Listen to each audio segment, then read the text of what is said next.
this image has to be held up as transcendent, and by that I mean it's an image that's got to be at the basis of a value structure that actually works insofar as there's going to be human beings, because there aren't any human beings without the infant and the mother. And so if that's not held up as an image of ultimate value, then everything falls apart. And it's something our culture does extraordinarily badly.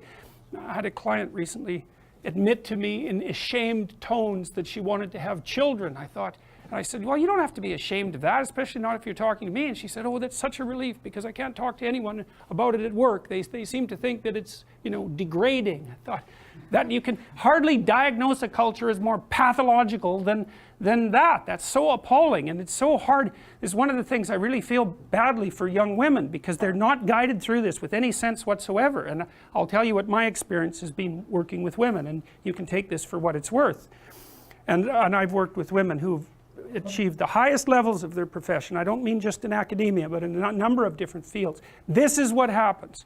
We'll take the typical woman, conservative woman, because they're more typical, conscientious, not particularly open. So they're dutiful people, they're existing within the structures of their society. So I'll take female lawyers as a classic example. So they're very good at high school, very hardworking, very intelligent, but very dutiful, and often rather agreeable. And that's important, because it means to some degree that they want to please and they'll do what they're told. And so part of the reason I think that women are outperforming men in elementary, junior high school, and university is because they're more likely to be obedient. And I know that to some degree because we did analysis of students in Quebec and found out that one thing that predicted grades over and above intelligence and conscientiousness was agreeableness, and agreeable people got better grades than their IQ and conscientiousness would predict.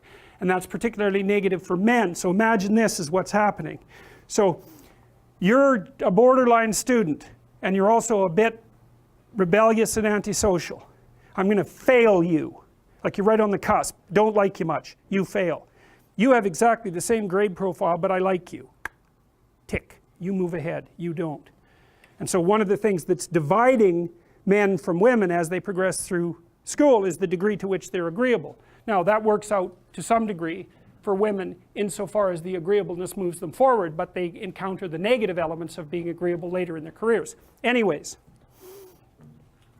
women are very good in high school, then they go to college, they're very good in college, they nail their damn grades, they do their studying, they get their A's, and they ace their LSAT, so they're smart too. Then they go off to do their articling and they're really good at it. And then they get offered an associate position and they're really good at it, and then by the time they're 30 they make partner, and let's say they're in high pressure, high paying jobs, $250,000 a year, $300,000 a year, $500 an hour. Okay, what's your life like? You work all the time, period. 70 hours a week, 75 hours a week, flat out, and you don't get to make any mistakes.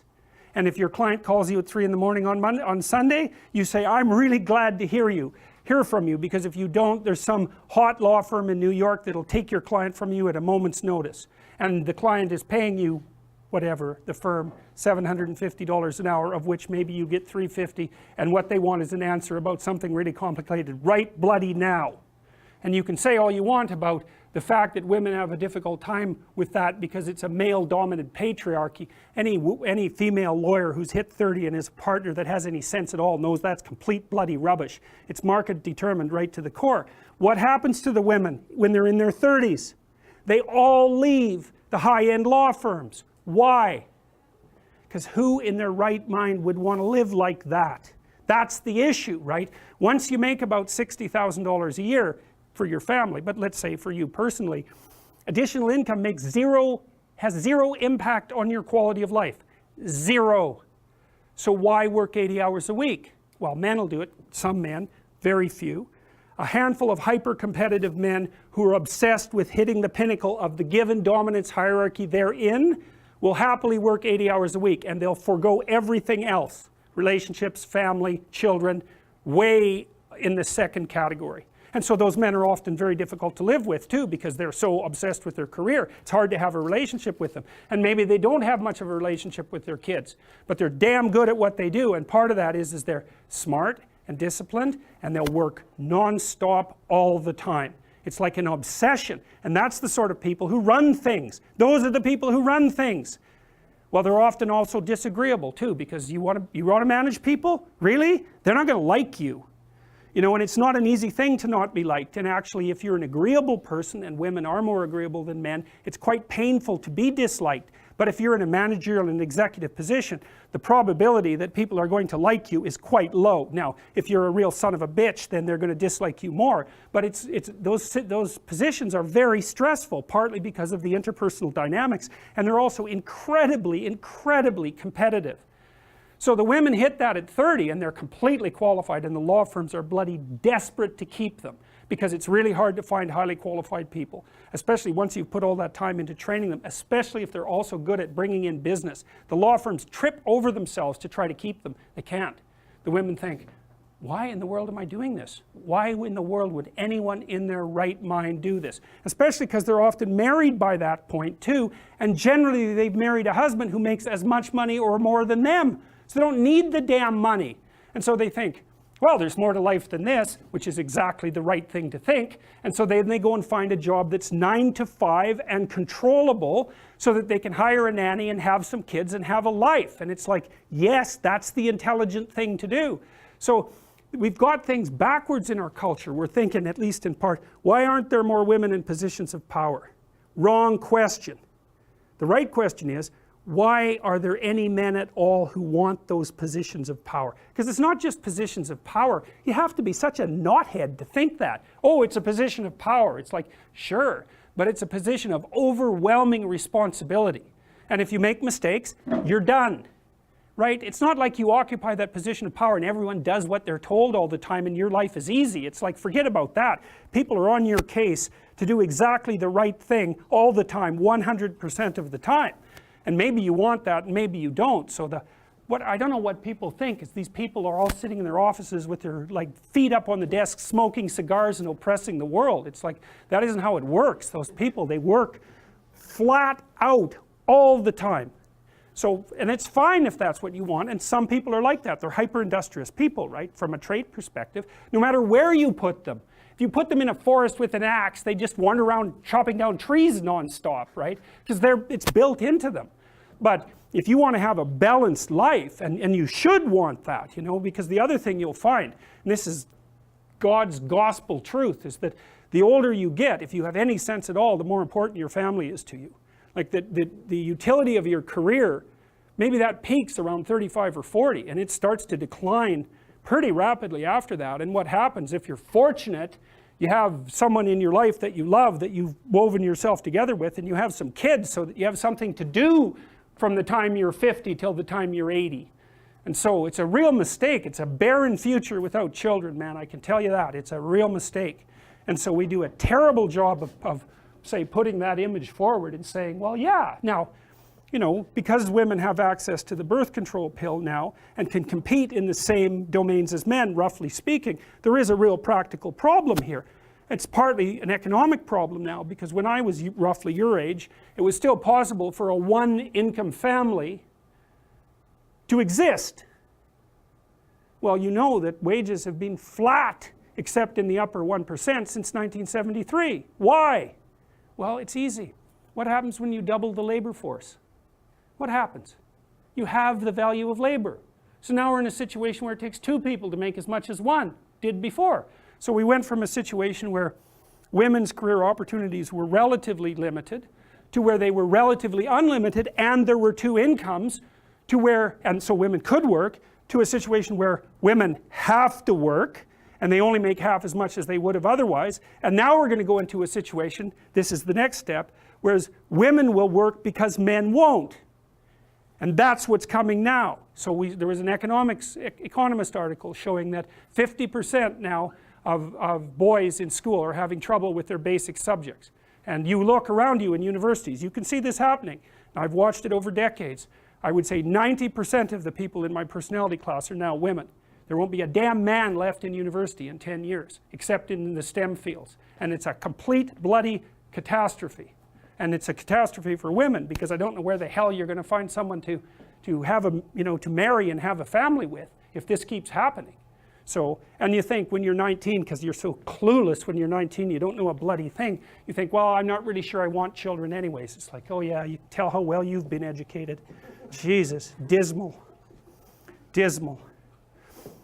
Without fail, I got to tell you, without fail, I've watched women go through their professional careers, many, many of them. It's a very rare woman who at the age of 30 doesn't consider having a child her primary desire. And the ones that don't consider that, generally, in my observation, there's something that isn't quite right in the way that they're constituted or looking at the world. Sometimes you get women who are truly non-maternal, you know, by temperament.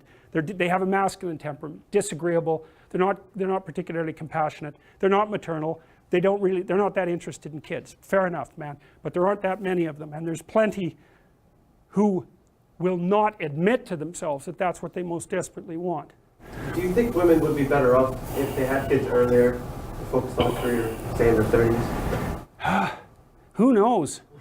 Like it really is a problem. That seems like a more rational decision to me. Yeah, it's a really tough one. I don't think anybody knows the answer to that because I mean, if you're 35 and your kids are say 10, 11, yeah. then you can go get a bachelor's degree, get your master's.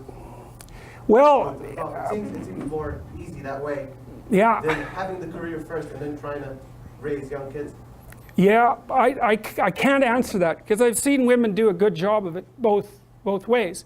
And you do get the odd woman who manages a high-powered career and kids, but Jesus, those women, man, like they buy more powerful microwaves because it'll take 45 seconds to cook the food instead of a minute.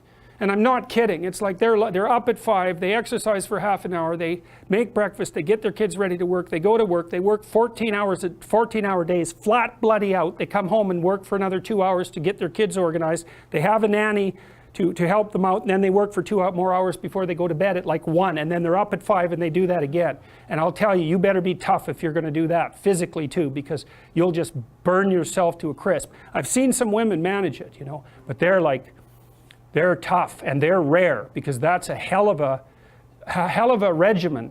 And then if anything goes wrong, you know, you have a sick kid or something like that, or there's any sort of crisis in your family, it's just, you know, then it becomes too much. And I don't know the answer to that, you know. I mean, the advantage women have is they live about 8 years longer than men because testosterone kills men. So, Yeah, but they have a limited time span to have children, right? well, that's right. They pay up front and gain in the long run. But it isn't clear how our society should sort this out. We don't know, and it's partly we don't know what to do now that women have control of their reproductive function. It's a big mystery. Yep. I don't have an answer to that either, but I think from a practical aspect, and this goes for both men and women, even if women were to enter the workforce later on, they'd be at competition with people who are younger, and that's always a conflict in the workforce, and people are always hiring younger talent because of how long they can be in the workforce. Yeah. Yes, well, and the thing is, young stupid people have the advantage of being young. Middle-aged stupid people have the disadvantage of being middle-aged. And so if you're going to hire a young stupid person or a middle-aged stupid person, you'll go for the young stupid person. And by stupid, I mean, you know, I'm being sarcastic, obviously, but I mean without experience and just getting started in the world. You're much more likely to favor someone young because there's an instant explanation for their relative cluelessness. And it's a problem, you know. So I don't know what the answer is, but one answer certainly is, at least in part, is to start letting young women know what being 30 and being female is like, and also to disabuse them of the notion that there's something magical about a career. First of all, most people don't have careers, man. They have jobs. And the reason you get paid for a job is because you're being asked to do things you wouldn't do unless you were being paid. And so it's not some utopia of cigar smoking with your boots up on your desk. That's for sure. Not that would be such a utopia to begin with. But all right.